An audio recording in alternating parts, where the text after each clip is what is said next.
एक एतराज़ होता है कि शायद शिया सिर्फ हजरत अली को मानते हैं, ये रसूल पाक का जिक्र नहीं करते। हम अली अली करते इसलिए हैं कि हमें नबी नबी करने की ताज़ीम आ जाए। हम ज़माने को बताना चाहते हैं जिसका नौकर ऐसा है वो सरदार कैसा होगा, जिसका जानशीन ऐसा है वो मालिक कैसा होगा। मेरे अहले सुन्नत भाई तशरीफ़ फरमाए हैं, उनके नज़दीक जो मोतबर किताबें हैं, बुखारी है, मुस्लिम है, मिशकात है, या तिरमिज़ी है, उन्हें वो सियाह सित्ता बोलते हैं। सियाह सित्ता पे मुझ जैसा तालिब इल्म 70 जगह पे हदीस दिखाने के लिए तैयार है। नबी ने कहा या अली लहमो का लहमी, दमों का दमी, जिस्मों का जिस्मी, हरबों का हरबी, बुग़्ज़ों का बुग़्ज़ी, अदूफ़ों का अदूफ़ी, अंत मिन्नी व अना मिनका। ऐ अली तेरा गोश्त मेरा गोश्त है, तेरा जिस्म मेरा जिस्म है, तेरा खून मेरा खून है, तेरे दोस्त मेरे दोस्त है, तेरे दुश्मन मेरे दुश्मन है। अंत मिन्नी व अना मिनका, तू मुझ जैसा मैं तुझ जैसा, तू मुझ जैसा न तुझ जैसा, तू मुझ जैसा न तुझ जैसा। मैंने जुमला कहा 70 जगह पे सियाह सित्ता पे मैं दिखाने के लिए तैयार हूं, लेकिन किसी एक किताब में मुझे अली का फरमान नहीं मिला कि अली ने सारी जिंदगी कहा हो कि मैं मोहम्मद जैसा, मैं मुस्तफा जैसा, मैं पैगंबर जैसा। रसूल कहते रहे तू मुझ जैसा है, और अली कदमों में बैठ के कहता रहा मैं तेरा नौकर हूं, मैं तेरा गुलाम हूं, मैं तेरे कदमों में बैठने वाला हूं। अली खून होके अपने आप को नौकर कहलवाता रहा, बंदे नौकर होके बराबरी नबी की कैसे कर।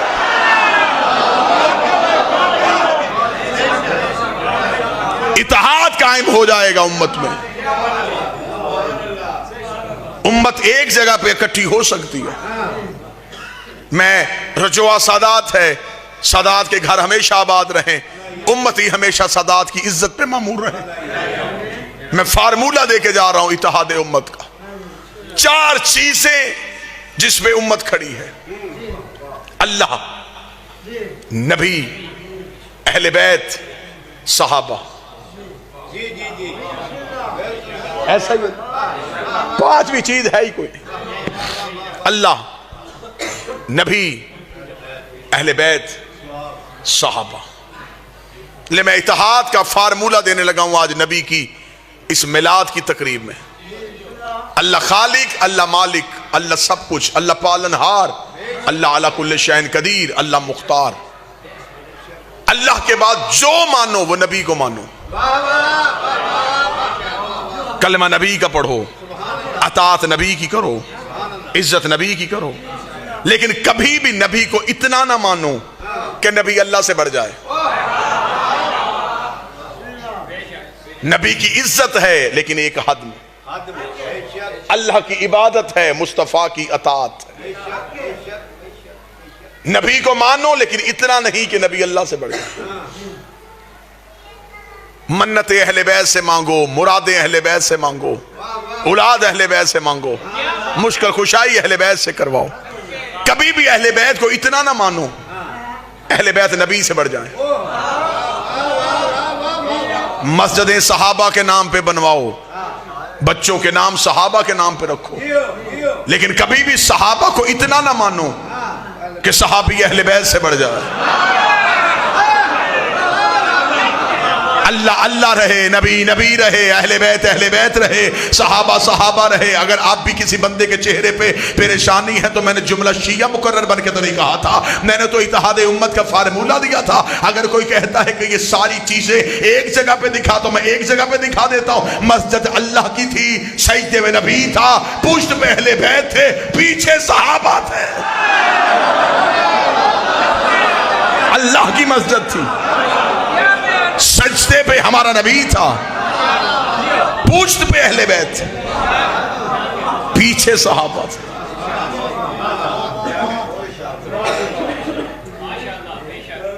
अक्सर लोग कह देते हैं कि हुसैन घर से निकले और लोगों की गर्दनों पे पांव रख के हुसैन रसूल की पुश्त पे। नहीं, हुसैन वहीं से गुजरे जहां से हुसैन को गुजरना था।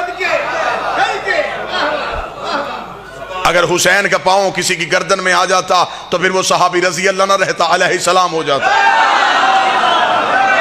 कोई बैठा है जो सुन रहा है? इससे बढ़ के एजाज क्या?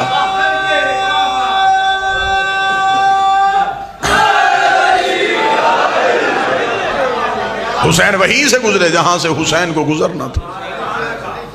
रसूल की पुष्ट पे आके हुसैन बैठे। सहाबा सजदे से सर नहीं उठा रहे थे इसलिए कि नबी ने सर नहीं उठाया था।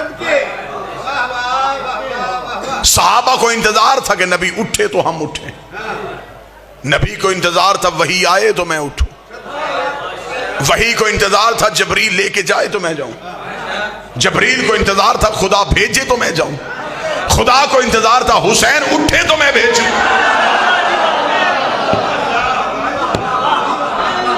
इज्जत नबी करनी है तो फिर मुकम्मल कीजिए।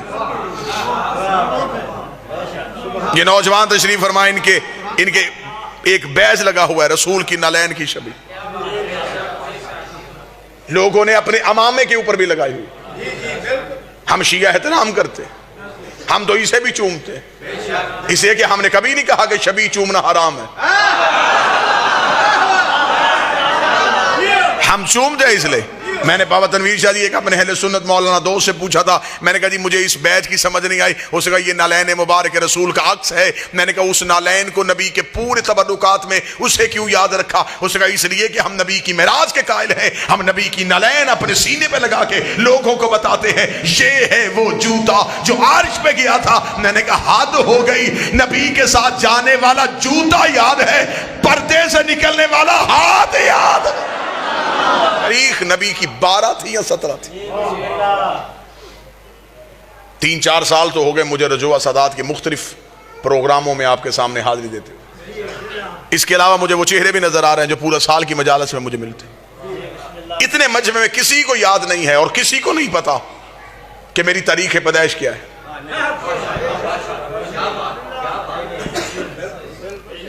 पीछे 5-6 साल से मेरी दोस्ती भी है, मेरा भाई भी है छोटा कामरान, इसे भी नहीं पता कि मेरी तारीख पैदाइश।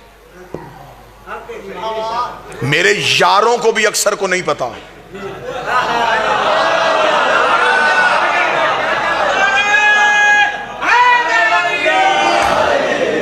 मेरी एग्जैक्ट तारीख पैदाइश मेरे घर वालों को पता है।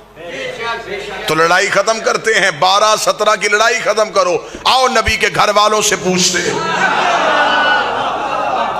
जब हम नबी के घर की तरफ गए तो बाप तो दुनिया से चले गए थे, पाला था एक चचा ने। इसका मतलब है मिलाद वो ही मनाएगा जिसका अबू तालिब के साथ ताल्लुक अच्छा है।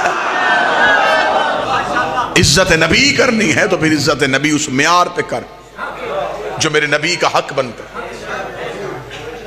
खुदा कहता है मैं ये जमीन और आसमान बिल्कुल ना बनाता अगर मेरा नबी ना हो।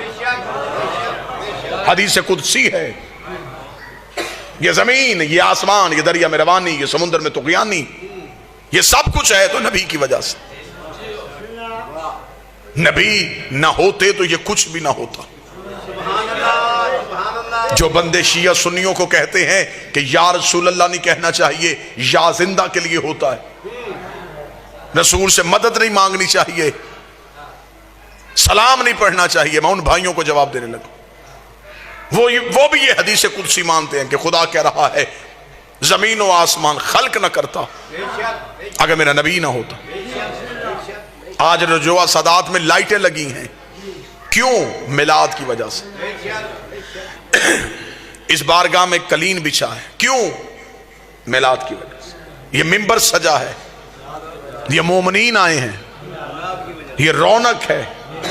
कल कोई यहां आएगा ना लाइटें होंगी, न साहिबा होगा, न कलीन होंगे, न मिंबर होगा, न जाकर होंगे, न मजमा होगा। वो पूछेगा कल तो बड़ी रौनक थी, आज खामोशी क्यों? कोई बताएगा वो रौनक थी मिलाद की। मिलाद खत्म, रौनक खत्म, मिलाद खत्म, रौनक खत्म। मेरे मालिक अगर ये सब कुछ नबी के लिए बनाया था तो नबी दुनिया से चला गया है। जमीन को लपेट दे, आसमान को गिरा दे, सूरज को बुझा दे, आवाज एक गुस्ताख न बन। मेरा नबी था नहीं, मेरा नबी है।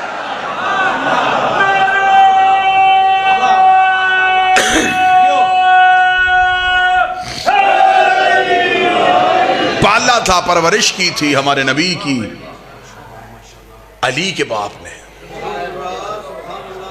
नाम जिनका इमरान था, मशहूर जो अबू तालिब की वजह से, जिसके बढ़ापे के साए में इस्लाम की यतीमी ने जवानी के अंदाज सीखे। जिसने उंगली पकड़ के रसूल को चलना सिखाया। मैं सुन्नी किताब से एक हवाला पढ़ने लगा, अहले सुन्नत भाइयों की किताब लिखा। रिसालत माब की ज़ाहरी उम्र अभी 5 साल थी, ज़ाहरी उम्र। मक्के में बाबा जी कहत पड़ गया, लोग भूख से मरने लगे। मक्का बरादरियों का शहर नहीं था, कबीलों का शहर था। फैसला सरदार करते थे। मक्के के कबीलों के सरदारों ने बैठ के फैसला किया, मक्के को बचाने के लिए ऐसे करें, हर कबीला अपना अपना बुत लेके आए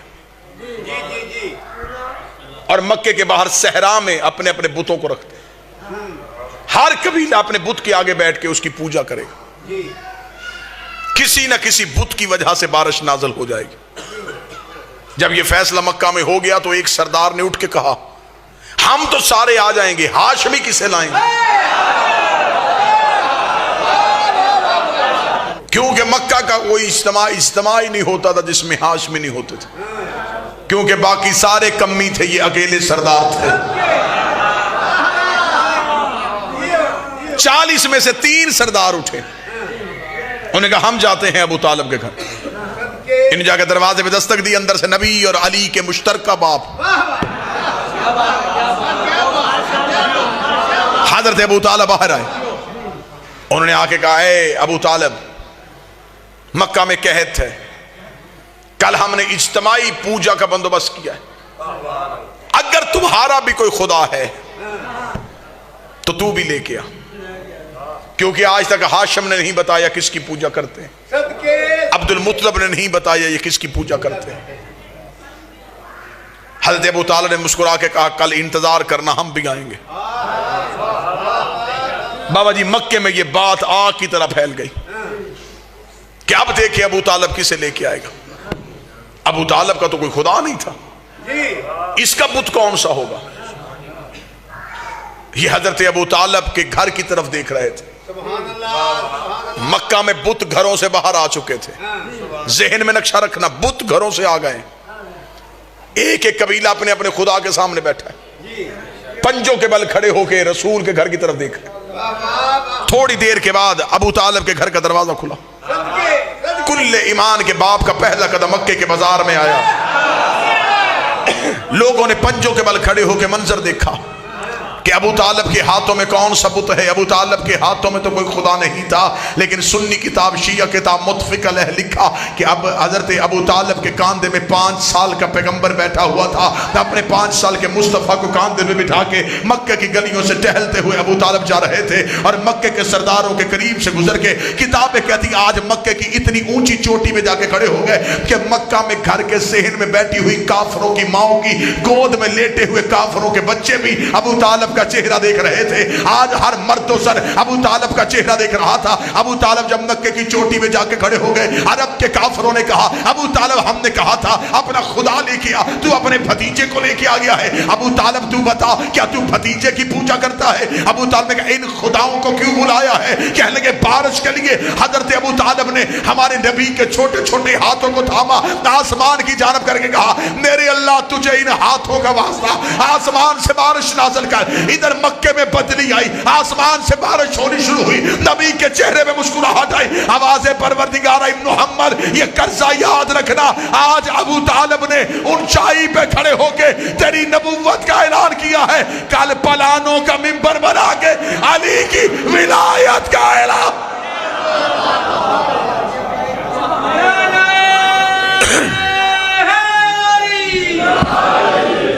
आज रबीउल अव्वल की इस 12 को ये अहद, ये तजदीद अहद किया जाए कि हम नबी से मोहब्बत करें, हम नबी से प्यार करें। दीन में अल्लाह ने सिर्फ नबी की अताअत को वाजिब किया। ये आखिरी जुमले बिल्कुल मेरे भाई, उन्हें भी जल्दी है, सलाम भी हो गया, आपके चेहरों की ज़ियारत भी हो गई। कभी भी जिंदगी में ये ना सोचना कि दीन में किसी की जाती मर्जी चलती है। अल्लाह ने कहा कुरान में नमाज पढ़ो, ये नहीं बताया कैसे पढ़नी है। मेरे ला कैसे पढ़े? फरमाया जैसे मेरा नबी पढ़ता। रोजे का हुक्म है, कब खोलें? जब नबी खोलते थे। खुदा ने हमें पूरी हमारी जिंदगी को नबी का मोहताज किया। इसलिए कि दीन से ये नबी ना निकाल सके। बंदों ने नबी की जिंदगी में एक कोशिश की थी, रातों रात मदीने के बाहर एक मस्जिद बनाई थी, जिसके बारे में शायर ने कहा था मस्जिद तो बना दी शब भर में ईमान की हरारत वालों ने। ये वाहद मस्जिद थी जो एक रात में बनी थी, और वहां लोगों ने मस्जिद इसलिए बनाई थी कि वहां नबी के पीछे गुलामों के साथ खड़े होकर नमाज पढ़नी पड़ती है। हम अपनी अमीरों की अलहदा मस्जिद बनाएंगे जहां हम अल्लाह को डायरेक्ट राजी करेंगे, हमें नबी के वसीले की ज़रूरत ही नहीं पड़ेगी। ये नबी को दरमियान से निकाल के अल्लाह को राजी करने के लिए पूरी रात उस मस्जिद में अल्लाह अल्लाह तस्बीहां सजदे जिक्र काऊद कनूद सब कुछ बजा लाते रहे। सुबह को जबरील ने आके अपने पर नबी के कदमों से मस करके कहा अल्लाह बाद दरूद व सलाम कहता है अपने सहाबा को साथ ले, इस मस्जिद को गिरा भी जला भी, गिरा भी जला भी, गिरा भी जला भी, गिरा भी जला भी। नबी ने कहा जबरील अल्लाह से कहे मुझे नहीं मानते तुझे तो मानते हैं। जबरील ने कहा खुदा कहता है मैं लानत करता हूं उस इबादत पे जिसमें मैं हूं और तू